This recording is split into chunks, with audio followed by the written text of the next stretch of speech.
আসসালামু আলাইকুম প্রিয় শিক্ষার্থী বন্ধুরা, আশা করছি আপনারা সবাই ভালো আছেন। আজ আমরা পার্টস অফ স্পিচ সম্পর্কে খুব সহজ একটি কবিতার মাধ্যমে সকল পার্টস অফ স্পিচ মুখস্থ করে ফেলব ইনশাল্লাহ। মাত্র একটি কবিতার মাধ্যমে সকল প্রকার পার্টস অফ স্পিচ সম্পর্কে একটি পরিষ্কার ধারণা তৈরি হবে এবং আশা করছি যদি আপনি পুরো ভিডিওটি দেখেন তাহলে খুব সহজেই আপনাদের মনে থাকবে সকল প্রকার পার্টস অফ স্পিচ। আমি প্রথমে কবিতাটি একবার পরে বিস্তারিত উদাহরণসহ আলোচনা করব, যাতে করে আপনাদের বুঝতে সুবিধা হয়। প্রিয় শিক্ষার্থী বন্ধুরা, আপনারা যারা এখনও আমার চ্যানেলটি সাবস্ক্রাইব করেননি তারা প্লিজ এখনই সাবস্ক্রাইব করে নিন। ঠিক আছে, তো চলুন আমরা মূল ভিডিওতে চলে যাই। দেখুন, পার্টস অফ স্পিচ কবিতাটি লিখেছেন মোহাম্মদ আবু জুবাইর আল মুকুল। আমি একটু কবিতাটি প্রথমে পড়ছি, দেন উদাহরণসহ আপনাদেরকে ব্যাখ্যা করে বুঝিয়ে দেব। খেয়াল করুন, কোনো কিছুর নামকে বলে নাউন, যেমন ঢাকা টাউন। প্রোনাউনের ব্যবহার হয় শুধু একটা শর্তে, নাউনের পরিবর্তে। যখন তুমি এটা সেটা করতে কিছু পারবে, পূর্বে সেটা বাড়বে। নাউন অথবা প্রোনাউনের দুষ্গুণ অবস্থা, সংখ্যা, পরিমাণ সব কিছু মিলে রক্ষা করে অ্যাডজেক্টিভের মান। অ্যাডজেক্টিভ সাহেব যখন এলওয়াইকে নিয়ে ভার্বের পিছে পিছে চলে, গ্রামারিয়ানগণ সেই শব্দকে অ্যাডভার্ব বলে। সম্পর্ক রক্ষার ক্ষেত্রে মোরা প্রিপোজিশন ধরি, কনজাংশন ছাড়া কিভাবে বলো যোগ বিয়োগ করি। কবু যদি খুঁজে পাই মোরা সুখ দুঃখ আর উল্লাসের আতিশায়ন, সেথায় এসে জুড়ে বসে বেটা ইন্টারজেকশন। এই হচ্ছে আমাদের কবিতা। তো আমি একটু এক্সপ্লেন যদি আপনাদেরকে করি। দেখুন, কোনো কিছুর নামকে বলে নাউন, যেমন ঢাকা টাউন, তাই না? তাহলে আমরা যদি দেখি যে কোনো কিছুর নামকে নাউন বলে, কোনো ব্যক্তি, বস্তু, স্থান কিংবা ধারণার নামকে নাউন বলে। নাউনকে বলা হয় নেমিং ওয়ার্ড, যা সাধারণত কোনো কিছুর নামকে নির্দেশ করে।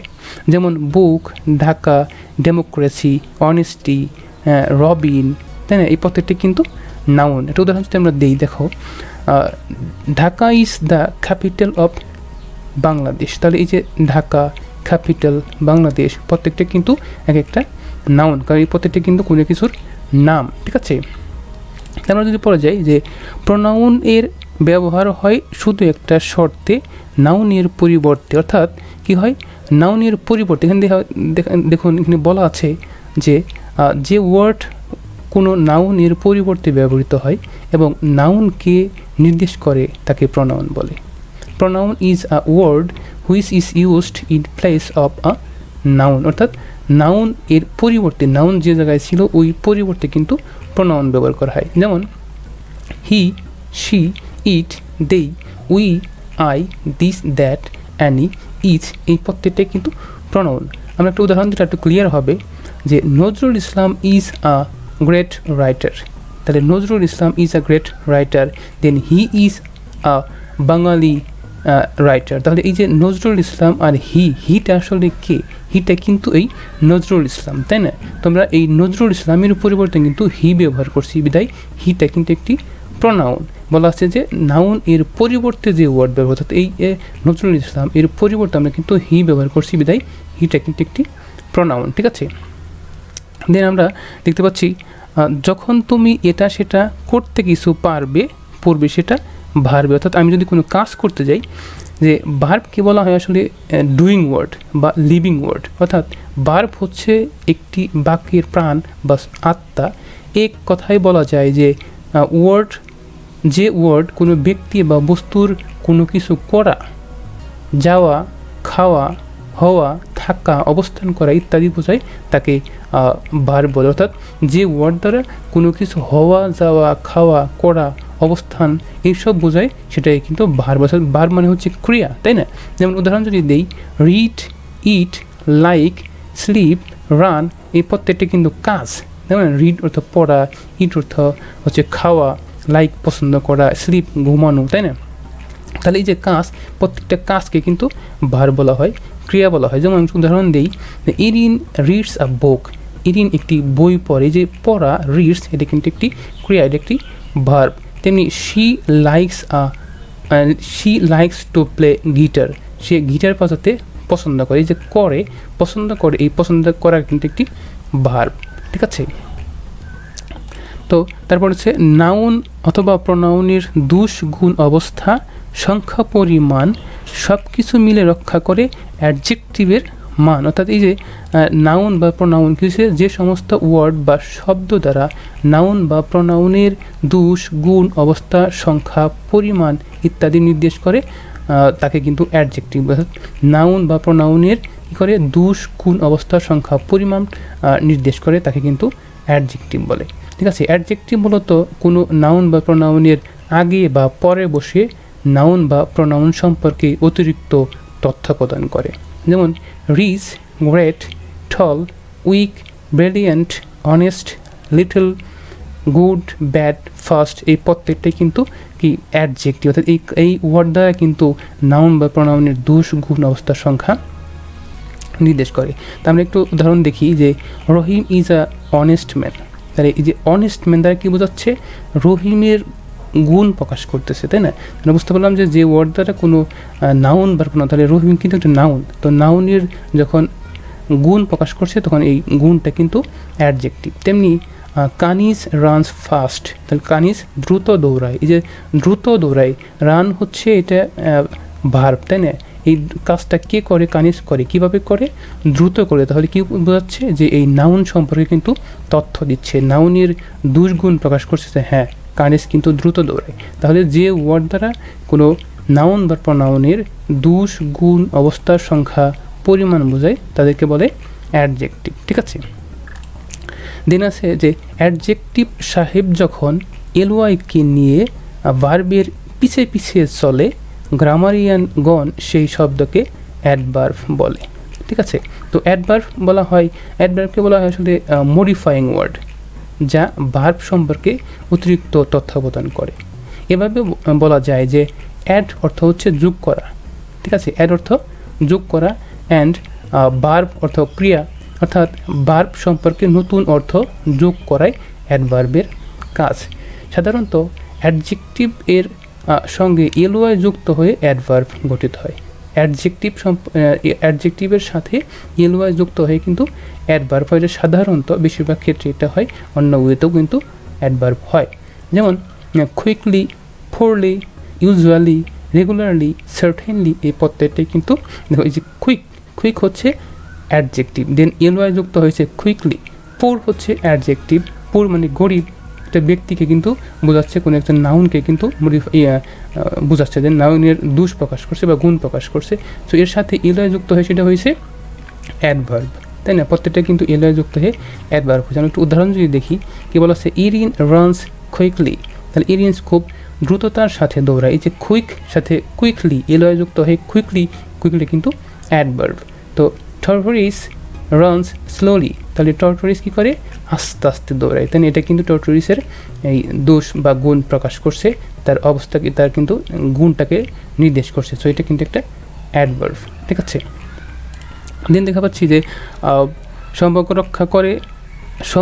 রক্ষার ক্ষেত্রে মোরা প্রিপোজিশন ধরি, সম্পর্ক রক্ষার ক্ষেত্রে মোরা প্রিপোজিশন ধরি। একটু বিষয়টা খেয়াল করি যে ফ্রি অর্থ পূর্বে এবং পজিশন অর্থ অবস্থান, প্রি অর্থ পূর্বে এবং পজিশন অর্থ অবস্থান, অর্থাৎ যে ওয়ার্ড বা শব্দ দ্বারা কোনো নাউন বা প্রনাউনের পূর্বে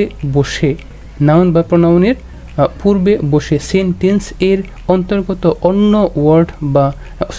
ওয়ার্ডের সাথে ওই নাউন বা প্রনাউনের সম্পর্ক স্থাপন করে তাকে প্রিপোজিশন বলে। অর্থাৎ যে ওয়ার্ড কোনো নাউন বা প্রনাউনের পূর্বে বসে ওই সেন্টেন্সের অন্য ওয়ার্ড বা শব্দের সাথে ওই নাউন বা প্রনাউনের সম্পর্ক নির্দেশ করে তাকে প্রিপোজিশন বলে। যেমন for, under, about, by, up, over, above এই প্রত্যেকটাই কিন্তু একটা প্রিপোজিশন, তাই না। আমরা একটু যদি উদাহরণ দেখি, যে I bought a book for my child, তাহলে আমি একটি বই কিনেছিলাম ফর মাই চাইল্ড, কার জন্য, আমার সন্তানের জন্য। এই যে ফর দ্বারা কী হয়েছে, এই যে দুইটা অংশকে কিন্তু ফর দ্বারা যুক্ত করছে, তাই না। এটা হচ্ছে প্রিপোজিশন, তেমনি the cat is sleeping under the table, তাহলে এই বিড়ালটি কোথায় ঘুমাচ্ছে? টেবিলের নিচে ঘুমাচ্ছে। তাহলে এই যে বিড়ালের সম্পর্কে কিন্তু কী করছে যে টেবিলের অর্থাৎ টেবিলে কিন্তু নাউনের কিন্তু সামনে বসে তোমার এই সেন্টেন্স সম্পর্কে কিন্তু একটা যুক্ত করছে, তাই না? সেন্টেন্সের এই নাউনের সাথে কিন্তু নাউনের সম্পর্ক যুক্ত করছে, এটা হচ্ছে যে একটি প্রিপোজিশন, ঠিক আছে। দেন হচ্ছে কনজাংশন ছাড়া কিভাবে বলো যোগ বিয়োগ করি। তাহলে কনজাংশন সেটা কি? কনজাংশন মূলত সংযোজক অব্যয় যা দুই বা ততোধিক ওয়ার্ড, ফ্রেজ বা ক্লজকে যুক্ত করে। এভাবে বলা যায় কন অর্থ হচ্ছে একত্রে এবং জাংশন অর্থ সংযুক্ত করা। অতএব কনজাংশন এর অর্থ হলো একত্রে সংযোগ, যেমন but, and, still, only, on, for, unless, তো, ইটিসি প্রত্যেকটাই কিন্তু কনজাংশন, ঠিক আছে। এটা কী করে? শব্দকে কিন্তু ক্লজকে, কোনো ক্লজ বা কোনো ফ্রেজকে কী করে? যুক্ত করে, একত্র করে, তাই না? আমরা একটু উদাহরণ দেখি।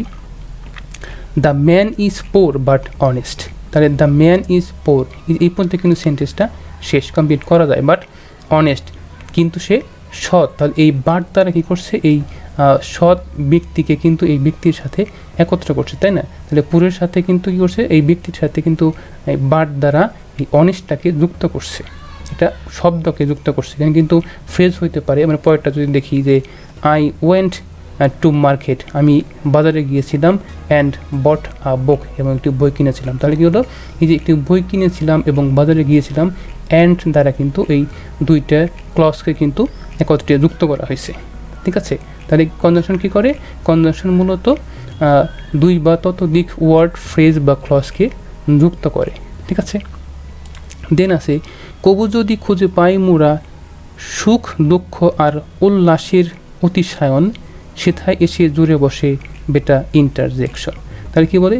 যে সকল শব্দ মনের আকস্মিক আবেগ, অনুভূতি, সুখ, হর্ষ, আনন্দ, দুঃখ, ঘৃণা ইত্যাদি প্রকাশ পায় তাদেরকে ইন্টারজেকশন বলে, ঠিক আছে। অর্থাৎ যে সকল শব্দ মনের আকস্মিক আবেগ, অনুভূতি, সুখ, হর্ষ, আনন্দ, দুঃখ, ঘৃণা ইত্যাদি প্রকাশ পায় তাদেরকে কিন্তু ইন্টারজেকশন বলে। যেমন আহ, হোরে, ব্র্যাভো, হ্যালো এই প্রত্যেকটাই কিন্তু ইন্টারজেকশন। এটা উদাহরণ যদি আমরা দেখি যে আহ দ্য লুকস নাইস, কত সুন্দর দেখতে, এটি কত সুন্দর দেখতে, কত সুন্দর, তাই না? Hello, how are you, hey ও হে তুমি কেমন আছো, তার এই যে hello. Hurray, we have won the game, hurray আমরা গেমটি জিতেছি, আমরা খেলায় জয়ী হয়েছি, তাই না? এই যে একটা আনন্দ প্রকাশ করে, একটা উল্লাস প্রকাশ করে, এটা কিন্তু কিসের? ইন্টারজেকশন। অর্থাৎ যে সকল শব্দ মনের আকস্মিক আবেগ, অনুভূতি, সুখ, হর্ষ, আনন্দ, দুঃখ, ঘৃণা ইত্যাদি প্রকাশ করে তাকে ইন্টারজেকশন বলে, ঠিক আছে। তো প্রিয় শিক্ষার্থী বন্ধুরা, আপনারা কিন্তু এই পাঠটি আবার একটু দেখতে পারেন, এবং যদি এই কবিতাটাকে একটু আপনার মনে রাখেন তাহলে কিন্তু একটা স্পষ্ট ধারণা হবে পার্টস অফ স্পিচ সম্পর্কে, ঠিক আছে। তো প্রিয় শিক্ষার্থী বন্ধুরা, যদি আমাদের এই ভিডিওটি আপনাদের ভালো লাগে অবশ্যই আমাদের চ্যানেলটি সাবস্ক্রাইব করবেন, এবং পরবর্তী ভিডিও দেখার আমন্ত্রণ জানিয়ে এখানে শেষ করছি। আল্লাহ হাফেজ।